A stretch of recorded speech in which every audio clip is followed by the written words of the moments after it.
What is this? Welcome to the Life of an Average Joe podcast. It's me in person, in living color, in all my pale and tired glory. Welcome. It's a new year. It's crazy to think that we're already in 2022. And I told you I was going to have a hard time with 2022. Not that I don't understand the concept of a new year, but I don't understand how to write it. Like, it doesn't make sense to me to write 2022. It just seems so far wrong. It seems so far out of whack. But anyway, welcome to the Life of an Average Joe podcast. I'm your host, again, Brandon Novera, and thank you very much for being here. I'm doing something a little different today. I'm stripping it down. I'm not stripping down because I don't think any platform they would allow that, but I guess I'd be on OnlyFans, and I don't think anybody wants to see that. So I'm just kicking it back. I'm taking it down. Welcome to the lair, the man cave. I guess it more looks like Toys R Us, but welcome to a stripped down version of the studio, if you will. Now, I do have to tell you guys that I have definitely recorded podcasts in a real studio, not just my home. But today, we're not doing that. We're going to my sanctuary, if you will, where I live. So you can see I still forgot to take a couple Christmas decorations down. Don't sue me. I'm going to do it right after I do this podcast. But it was important for me to try this out, to try this new thing out with Anchor. I've done live podcasts before. I've done a lot of video. Obviously, Stuart and I over at Trash Talk, we do video all the time. And I like the idea of video podcasting. I like the idea of getting out there and getting my face out there. Maybe not so late at night. Maybe not when I'm exhausted and feeling sick. I swear to God. I just talked to somebody about this. Every time I start to feel sick, I think it's COVID. Like, every time I get a little sniffle, I'm like, that's COVID. And don't WebMD anything. If you WebMD anything, you're dead. You're either dead, dying, or pregnant. And I've gotten all three of those. I've been a dead, dying, pregnant man from WebMD. So I know it just could be the weather. It's been 80 degrees, and it drops down to 35. I don't know, man. Or maybe I'm just tired. I really am tired. I don't normally look this bad. A little bad, but not this bad. But anyway, I hope you guys had a great year. We've got a lot of things in store. And I say we because I've got a lot of special guests coming up on the Life of an Average Joe podcast. Plus, I'm going down to Austin to see my people. That's right, my people down at Oasis Texas Brewing in Austin, Texas. Can't wait to do that at the end of the month. And actually, I got another podcast and a bonus episode from Tups Brewery with the crew. That's right, the Knights of the Bar Top will be back for Tups. So we've got a lot of stuff going on with this podcast, a lot more live podcasts, a lot more videos. But I wanted to kick it off with a short story from the average Joe. And you know, I've been doing this for several months now. I've been doing this segment where I just kind of tell a story that I think is cool. I don't know, you guys might think it sucks. I don't know.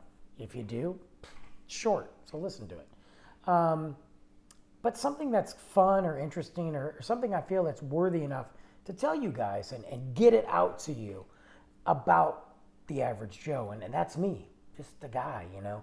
So this story in particular, it came up because I was going through, as I'm putting the Halloween decorations away, pulling out the fall stuff, positioning the Christmas stuff, then getting the Christmas stuff, you know, boxes back or getting ready to put them back. I found a box of pictures and I found a box of memorabilia, those random things that you save because they were important to you, but you don't know what to do with them, but you don't want to get rid of them, so you save them. I used to be horrendous at that. I'm much better now. I just found I did a zombie run 10 years ago. I'd love to do it again. And but I don't even know if they're doing them anymore. And I got my gold medal. And it's a cool gold medal. I didn't win. I guess it's not gold, but I didn't win the zombie run. Matter of fact, I died right at the end, so to speak. I died. But it's cool. It's got a zombie on it, and he's running. He's got a number. I don't know. And I'm a big zombie fan, so I kept it. And anyway, I found this DVD, and I found a bunch of stuff with the DVD in a separate, like, manila envelope, like one of those UPS envelopes, or whatever you want to call them. And it was from when I went skydiving. And I was like, oh, man, that was such a cool experience by itself. And the story that, I got to tell this story. So I got the idea. And that's what this short story is. For the month of January, I'm kicking it off. 2022, new year. I want to talk about skydiving. Now, before you start letting the mind wander, okay? I guess technically I'm a professional skydiver because I went through the training and all that. But this was 11 going on 12 years ago, okay? I haven't gone since. I would love to go another time, but now that I'm older, I have so much to lose if something goes wrong. And I know what you're thinking, like, when does something go wrong? Well, it does. Haven't you ever watched, like, dude, just watch Instagram or just watch TikTok or just watch the news. You get a random story like, oh, 5 skydivers died. I just watched this where it was a crazy video. This group was going up to skydive. And when they go to skydive, most of these planes are these little, like, pond jumper planes, these little small airplanes. You could fit like 10 people in them. Like, they're nothing major. You guys know exactly what I'm talking about. Like twin jets, single jet, whatever they're called. I don't know. They always crash. And they were doing this, I think it was in South Africa, and they were going up, and they're going, and everything was fine. These guys had to emergency. Now, they planned on skydiving to begin with, okay? They planned on skydiving, but they had to emergency skydive because as they were going up, the plane stalled out and the plane was coming down. Now, you've got several things going on there. One, the pilot's probably freaking out. Like, we're all going to die. 2, he's probably thinking, okay, I could probably land us, but I'm going to get these guys out of here because if I can't land us and I die, that sucks. But the last thing I want to do is kill these 10 people. And they've got to jump because if we get too low, they're going to die anyway. So all of them you see them just bum rushing out of this airplane, which was vastly different than when we did it, me and my group. But they're all scattered and the plane is going down and it's kind of going up and upside down. And I'm like, anyway, finally the jets kicked back on. He landed, everything was safe, but that's what I think about it. And I've got a son. So if I fall and splat on the ground, what's going to happen to him? He can't be without a dad just because my dumb butt decided to go skydiving. So I don't think that I'll ever do it again unless maybe he wants to do it. And then I don't know how good it is of us to do it. Anyway, that's my own rabbit hole of anxiety talking. And you guys don't need to hear about that. You want to hear about the cool story. So the cool story is this. When I was bartending, actually no, I was general manager and bartending of a place that we won't, sorry, I just hit the microphone twice and my chest trying to pull this freaking sleeve up. Oh my God, that hurt. Anyway, I was a general manager of this bar and it was a soccer bar. We'll just say that. We won't say anything else until you read the book. And even then I had to change the name. It was a British soccer pub. Some might say it had like a London feel to it, so to speak.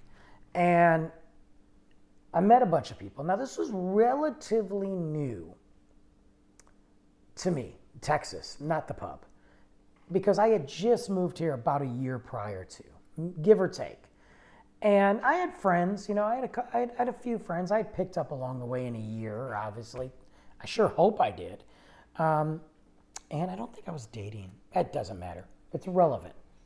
But I wanted to kind of meet more people.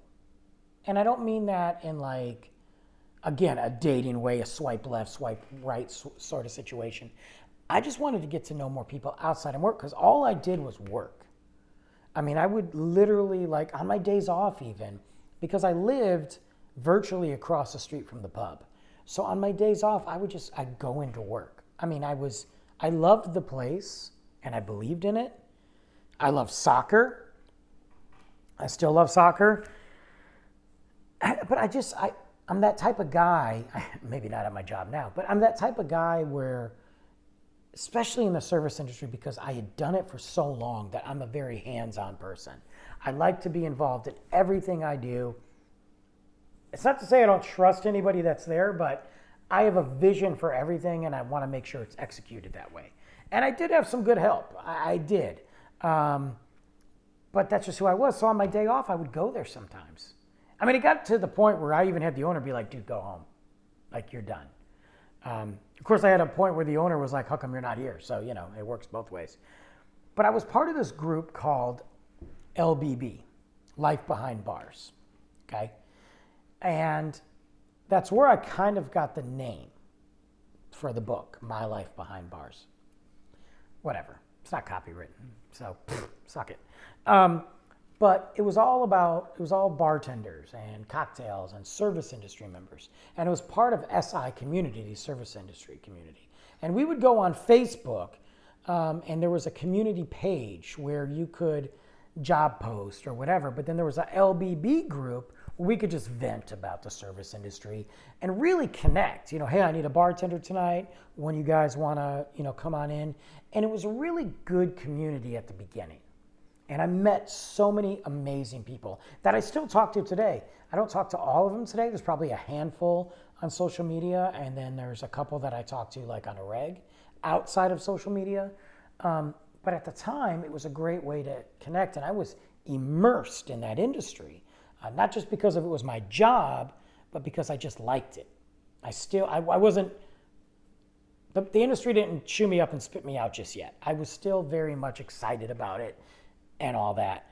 Well, LBB was doing this thing where, hey, who wants to go skydiving? And I thought it was one of those things like, hey, one day we should all get together and do this, and then you never do. But it started to formulate like a plan. And I was like, am I gonna do this? So I initially said yes without thinking. That's Brandon. Don't think, just go. And I said, yeah, I'll skydive. It didn't really like hit me or resonate with me or anything what this actually meant. I understood that skydiving means let's jump out of an airplane. But I didn't think about fear. I didn't think about anything, the consequences of like if my parachute doesn't open, if the plane, stalls out or explodes. I didn't think about any of that. I was like, yeah, I'm going to do it. Obviously, I'm going to skydive. And then it started to get closer, and they had a date and a time and how much.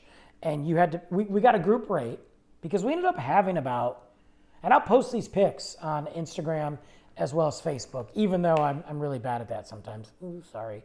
I will do it. I will absolutely do it. I think we probably had like 15, maybe 20 people. I just know we had to go in like 2 to 3 groups on the skydive adventure. I just know that.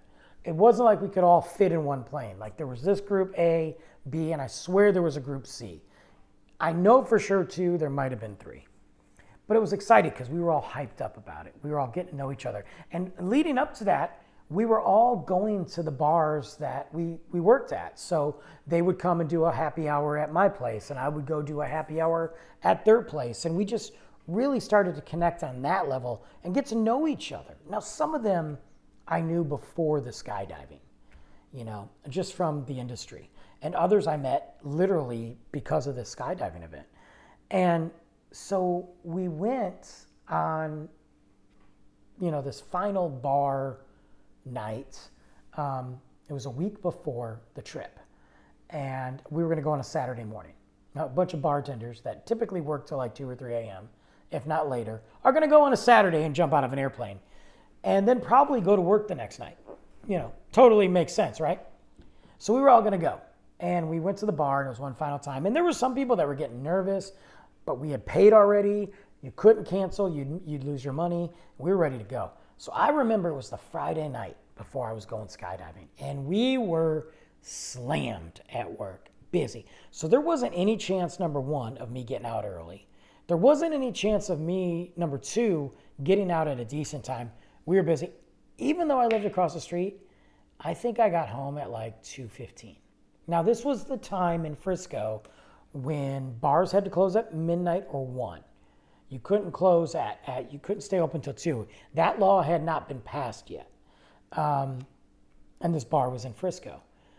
So by the time we cleaned up, by the time I counted all the money and locked up and got home, I was like, dude, I got to go to bed because my person that was coming to pick me up was going to be here early because this is like 35, 40 minutes north of me. So I got to be to this place at 8. They got to be here by 7, 6:45. We got to get coffee. I try to sleep when you're that excited about jumping out of an airplane with a bunch of bartenders. Like, you're just not. Anyway, so I didn't sleep. Shocker. My ride shows up because the reason was I was like, you're going to drive in case something happens, and I need you to call my work for me, whatever. And this particular friend of mine, I'm not going to say her name in case she doesn't want to be listed on here. She was debating about jumping too because there were spots that she could sign up and it would just be like $15 more. And I was like, okay. So there was all these reasons. And on the way out there, we're talking, I'm drinking my coffee. Like, I'm excited. I'm chill. There's no butterflies. I'm not nervous in any sense. And we get out there and it's just big open field, like huge open field, a runway that literally looks like you're flying out of cartel country. Bathrooms and the little love shack that they set up with swag, and you sign in and all my bartender people are showing up. We're like, yeah, we're jacked up, we're excited. I signed up and then I paid for the DVD and the picture package where they literally, you have a photographer that jumps out with you and is there the whole time, snapping, taking pics while you're up in the air puking or dying or whatever, and they're recording the DVD. And I'm like, I gotta have this because if this is the only time that I go, I gotta have it documented. And I can't have it documented just by people taking pictures with their crappy phones. Because at the time, again, he had an iPhone, but it wasn't like the iPhone 13. It was like iPhone 2 or 3 or whatever. So I had to get it documented, and it was worth it. I mean, it was totally worth it. And it's still, I'm super glad I did because I just watched it the other day with my son. He couldn't believe I jumped out of an airplane.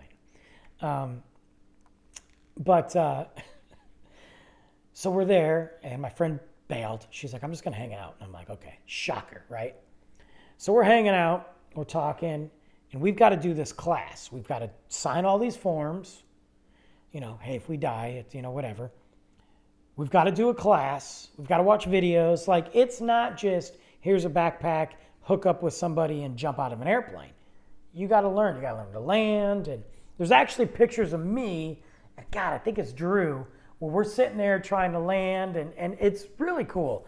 But we're psyched, and it's becoming more real. As we're watching these horrible 1989 videos of people jumping out of an airplane, it's starting to sink in a little, like, we're about to do this, and this is real. Like, it's happening. And if you bail out now, you're losing all this money, and you can't bail out in front of all these people. You got your street cred. And it was a good mix. So we're taking pictures beforehand. Well, what we did was, because we're bartenders and we work in the industry, we brought our own little bar, little makeshift bar, coolers, whatever, beer, Jameson for all you day walkers out there. I think there was tequila, which you can just go ahead and keep that. Rumplemints, which I probably did. Everything that bartenders need. Fireball wasn't out then, or there probably would have been crappy Fireball too. But we couldn't drink beforehand. They flat out told us you can't drink beforehand. But afterwards, we can do what we want. So we're taking our pictures. We're in the class. Finally, it's suit up time. And they divided us into these groups. And I was really happy with the group I had because there was about 3 or 4 girls there, a couple guys, but we were all cool with each other. Like we kind of bonded. And as we're flying up there, I got to meet my partner because, again, you're tandem. You're not going by yourself because it's your first jump. So you're literally hooked on, like, what I was? I was literally like an infant. Those parents? Like, I was the baby. I was Carlos in The Hangover. Like, where you're just attached to your mama and you're just like a kangaroo, like, just sitting there like, ugh. And I got some big dude behind me and I'm just attached to him and he's just walking around with me. It's so weird, man. It's so weird to go in an airplane where you're essentially being the little spoon and you're in this dude's crotch getting ready to jump out. Like, yeah, it's not, whatever. But, hey, thank God for him, right? Because this dude had clocked so many hours. He was like Point Break style, you know, not the crappy remake, but the good one with Patrick Swayze. So we met and they're videotaping. They do a pre-interview with us. They do a pre-photo shoots and all that. And we're walking out to the plane and the adrenaline, because as the hangar opens and the plane's there and the sun's coming down, your heartbeat starts to race and you get the jitters, but it's an exciting jitter. It's like before a game, like you're getting ready to go out there. Like I was Michael Jordan, ready to go win, you know, in a sense. And I'm running out there. And on the video, you can see me. I'm just hyped up. I'm just like screaming. And there's people walking, and then there's some people, but everybody's starting to feel it because it was real before. But now we're stepping foot onto this yellow airplane, and it is much more real.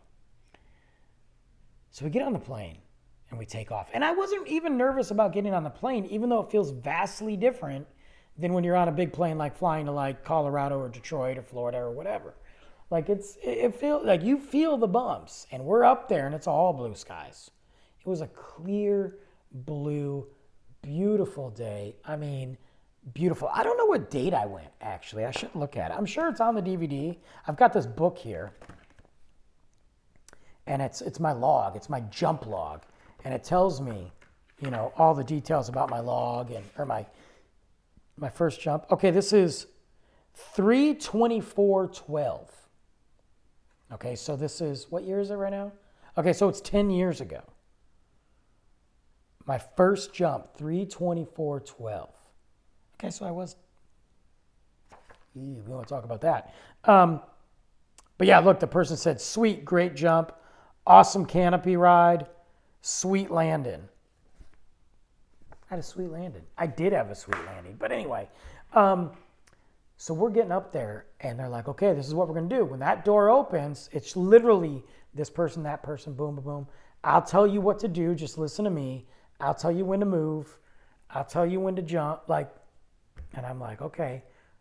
As soon as that door opens, and I'm in the front of the plane. I'm closest to the cockpit. I'm not the first one. When that door opens, you're just like staring out there. I'm furthest back, so I'm watching 1, 2, 3, 4, 5, 6. I'm one of the last people to go, which I don't know if that was good or bad, but at the time, I needed that extra couple minutes, because when that door opened, I was like, no, I'm good. I'm gonna go down with the driver. I'm jumping out of a freaking airplane. Like, it hit me. Like, the adrenaline had me shaking, and I'm like, wait a minute. I am jumping out of an airplane. This is the stupidest thing I could ever do. Why would I want to jump? I'm not a SWAT team member. I'm not Black Hawk Down. What am I doing? But the adrenaline took over, and Brandon's younger attitude took over, and I'm like, let's roll. So the guy gives me the nudge. I had one girl, and I won't say her name. I remember she was crying. And I'm like, girl, you're okay. And I looked at her, I started laughing. I'm like, why are you crying? She's like, we're about to jump out of an airplane. And I'm like, yeah, that's a valid reason. That's fair. But she was just really happy too, but she was crying. I don't know. I'll never forget her. Great girl. So she went, and it was my turn. And my guy just, pulls on my shoulder, and we scooted up, and he's like, you ready? And I'm like, yeah. I remember nothing. Watching the video, I'm like, because in my mind, I just jumped out like, yeah. On video, I literally do a cartwheel in midair. At one point, I'm upside down with this dude on top of me. Well, yeah, I guess technically, I'm connected to him. And the camera chick is just not total recall. She's literally Point Breaking it, Keanu Reeves style, floating. looks like Tom Cruise in Mission Impossible. And I'm just like, and the wind is just coming at me. I mean, I remember my cheeks were pulling back. They were stretching. I was like, the G forces were going. And I've got this, we had these stickers, okay? And they were LBB stickers, and it said Life Behind Bars. And I got one on my head, and it's sitting there, and it rips. And then I'm like looking down the whole time, trying to look up. And finally the dude just like pulls my head up, and the wind was keeping it up. And I'm like, I'm posing. I'm doing the Hulk Hogan pose. I'm like, I don't know what I'm doing. Some of the poses I did were the stupidest poses ever. Like some of them I look total rock star. Other poses I'm like, what? I touch my nose. I'm like, oh. I had no idea because I'm falling. I'm free falling. But it was such an amazing experience because you literally are in the air, and I'm looking around like I see people below me. I don't know where the plane went. And I'm in this sky, this perfect blue, beautiful sky just falling down, but floating. I'm not like torpedoing down, like I didn't, put my arms back, and I'm just floating. And then I didn't realize this, but he tapped me on the shoulder, and I only know this from the video because I don't remember him doing this. And he gives the up signal. He pulls the cord, right? Now, I'm sure girls feel this too. But you have this thing in between your crotchal region.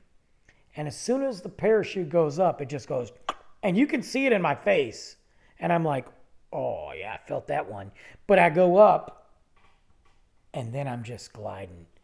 And he's like, hey, man, control it. You want to control it? I'm like, yeah.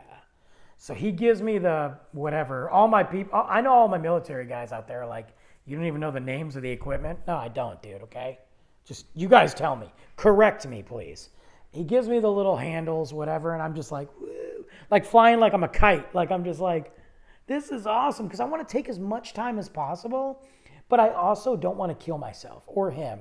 And I also want to hurry up and get this done to know that I survived this.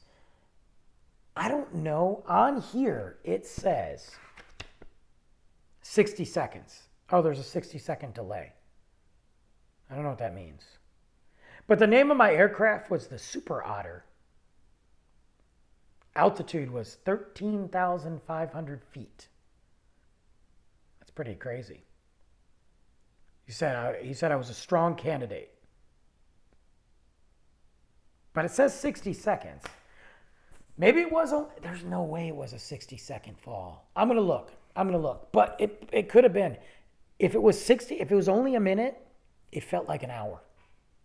It really did. And I remember coming in for a landing, and he said you're going to land on your butt because if you don't lift those legs up, and they got these little straps on your pants to help you lift your leg, to help, do you hear my cat? He's being an idiot. To help you lift your legs up because your initial reaction as you're going down, your legs are hanging. So you want to lift those legs up and you want to raise them in the air. So I was literally raising my legs, right? I grabbed my legs and they have these like little hooks and I'm hooking them and pulling it up and I'm like, my legs are flat now. I'm doing what they told me to do in my training. And I just kind of skid on my butt like it just looked like those videos, like you're in the water and you're just skidding on your butt. It didn't hurt. I know I had grass on my butt, grass on my ass, like Dr. Seuss.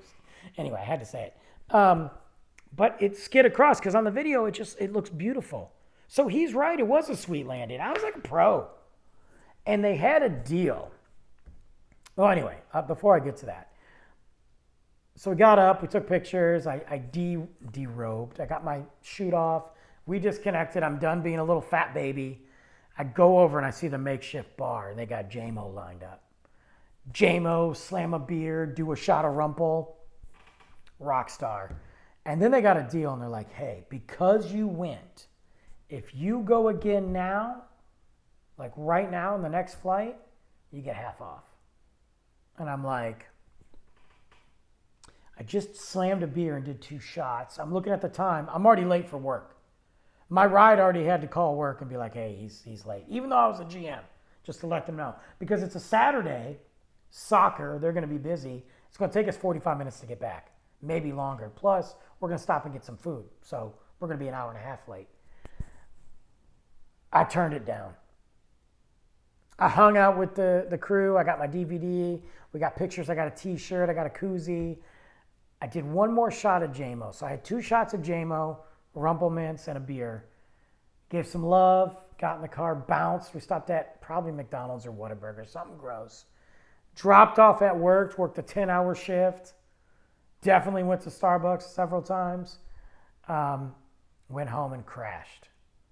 And that was the start of the LBB skydiving crew. We made T-shirts. I've got this orange T-shirt, LBB skydiving crew, and it told us, or it said each time that we were going skydiving, they would add the date on there. And I got that shirt. I still have that shirt. It's actually a blanket now. It's part of a blanket, like a quilt. All my T-shirts that I didn't want to get rid of got turned into like a quilt. But that's how we met. And that bonded us. To this day, when that pops up in Facebook memories or Time Hop or Twitter or whatever, inevitably somebody in the group will share that picture. And I'll get a random tag and I'm like, there it is. And all those pictures I have. So I'll post a picture of, I'll try to post a little bit of the video of me jumping. And I'll post a picture of the LBB crew on Instagram, The Life of an Average Joe. You can check out my Facebook page, The Life of an Average Joe Podcast, Twitter as well. Don't forget to, by any means, I appreciate everybody listening, but I really would like a review too, and comments and feedback. So if you want to email, you can email, I just hit the camera, sorry. You can email The Life of an Average Joe Podcast at gmail.com. But if you listen on Apple Podcast or Amazon or Spotify or on Anchor, go ahead, send me a message, write a below review. Tell me you love it. Tell me you hate it. Tell me anything. Tell me nothing. I don't care. Just give me some feedback on there. But that was your short story. I almost had it at 28 minutes. I'm at 32. What are you going to do? But that's the short story to kick off the brand new year, 2022. On the Life of an Average Joe podcast. Join me every Wednesday on all platforms. I'll drop a new episode next week. What is next week's podcast about? I don't even know. I think we're deep diving, guys. I think we're going to take a deep dive into the book. That's right. Finally, the long, highly anticipated talk and deep dive into the Life of an Average Joe, my life behind bars. So I think that's next week. If not, you'll be surprised and I'll be surprised. But thank you as always for supporting. Thank you for tuning in. And thank you for listening to the Life of an Average Joe podcast all the time. I love you guys. See you soon.